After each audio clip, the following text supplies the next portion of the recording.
Stoneybeach by Loretta Smith, read by Matthew Woods. Chapter 6. Arthur Patterson greets Cat with a broad smile. A kind man in his late 40s. He has mousy brown hair and a hazel left eye. He wears a patch over his right eye, a souvenir from a German bullet while stationed in North Africa during the war. At 6'3", he looms over Cat, but his friendly manner puts Cat at ease immediately. "Mr. Patterson?" Cat inquires as he enters the workshop of A.R. Patterson's electrical engineers. Cat, is it?" comes the reply. "Well, Cat is my middle name, but it's what everyone calls me. I'm here for the electrical assistance position."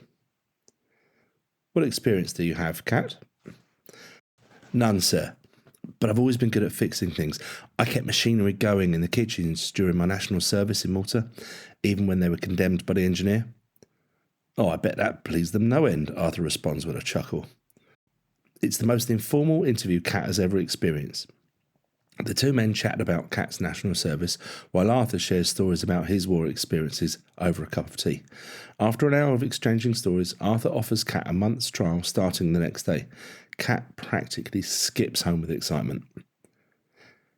Cat proves himself very useful to Arthur and is a quick learner.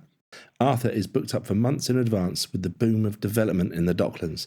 They work on site with many other contractors, carpenters, plumbers, many of them Irish. Cat hits it off well with them. For the first time in a while, no one seems bothered by Cat's skin colour or hair. In fact, it endears him to them. Dermot Callaghan is one Irishman who befriends Cat immediately. He's a labourer from Cork with dark olive skin and the smiling ebony eyes. Cat and Dermot have much in common. Dermot is an orphan too. He's not tall or large in build, but he has a presence that warns most people not to mess with him. One Friday afternoon, they finish early and with a few workmen head to the usual pint or two at the 3 Tons. The pub has just installed a new jukebox. Cat puts on a Rolling Stones record. A biker from the other end of the bar walks past Cat and unplugs the jukebox from the wall. "Oi, I was listening to that. Put it back on," says Cat. "I'm not listening to any of this shit, darky," comes the reply. Cat looks around the bar and sees a group of 7 or 8 bikers watching the brewing argument with interest. He decides to leave it. Dermot walks over to the jukebox, smiling, and he plugs it back in. While his back faces the biker, Dermot slowly pulls a spanner from inside his jacket. The biker approaches the jukebox. "You better turn that crap off now, Paddy, or you're going to get hurt." "No trouble in here, please," begs the barman. Dermot turns the volume up to its highest level as the chorus of Mother's Little Helper booms around the bar. "Things are different today, I hear every mother say." Dermot spins around and brings a heavy steel spanner down on the biker's head. The man doesn't make a sound as he crumples to the floor. "No, Dermot, for God's sake," cries Cat, but within seconds Dermot delivers a couple more blows to the unconscious biker's torso and legs. All the bikers charge toward Dermot. Cat tries to intervene, but is held back by one of them. 6 Hell's Angels beat Dermot to death, right in front of Cat's eyes. "No more running for the shelter of her mother's little helper" continues playing as the soundtrack to Dermot's demise. Dermot laughs during the first few blows, still throwing punches, but as he goes down, size 10 biker boots smash into his ribs and head. His body goes limp, but still the kicks come. "Please stop," cries Cat, but nothing prevents the inevitable as the Hells Angels fulfill their bloodlust. The jukebox continues playing songs. "You Really Got Me" by the Kinks now echoes around the empty bar. Just Cat sitting with Dermot's lifeless, blood-soaked head cradled in his lap. The bikers fled, carrying their unconscious friend, when they realised the Irish boy was dead. The distant sound of police sirens grows closer. Cat can't believe what just happened. Minutes earlier they were enjoying a couple of pints, telling jokes. Now Dermot is dead. After the incident with Dermot, Cat concentrates on work. Arthur can see the event affected Cat and is keen to help. He starts inviting Cat round for Sunday dinner with his family. This is where Cat meets Arthur's wife, Enid, and daughter, Patricia.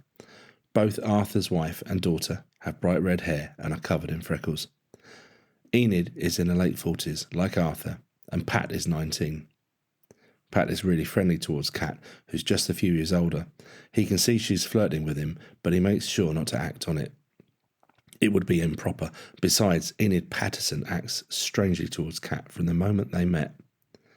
Kat assumes it's because of his skin colour, but there's something else. She's keen to make sure no funny business goes on between him and her daughter. 1953. In the infirmary ward of Pentonville Young Offenders Unit, Stephen McAllister lies face down with his right arm in plaster, a broken nose and a few cracked ribs. This, however, is less uncomfortable than his other injuries. Stephen has been bullied constantly since arriving 2 months ago for a 2-year sentence for the manslaughter of William Stedman. He's smaller and weaker than many of the young men in this correctional facility and lacks the gall to stand up for himself. As a result, he's subjected to many a beating. But on this occasion it turned very nasty indeed. A group of lads jumped him in the laundry. The ringleader, Robert Lynham, a spotty dark-haired boy, threw him over the washing machine, then took a mop handle and smashed it into Stephen's forearm as he protected his face. Then he turned Stephen onto his front and pulled at his trousers. "Please, no," begged Stephen, but this group of thugs didn't care. In fact, it spurred them on. "Hold him down," ordered Robert. Stephen's screams were muffled by pillows shoved in his face. After several of the boys had taken their turn, they left him sobbing in agony, laughing amongst themselves as they returned to the recreation room. It's June 2nd, 1953, while the whole country gathers around their radios listening to Queen Elizabeth take a coronation oath. Stephen McAllister lies alone in his hospital bed. The nurses don't notice the boy limp past their office towards the fire escape on the second floor of the old building. It takes half an hour for anyone to notice the young man in a twisted heap on the gravel drive in front of the infirmary. The coroner's report reads that the cause of death was a punctured lung, which meant it wasn't the quick death that Stephen had hoped for. End of chapter 6.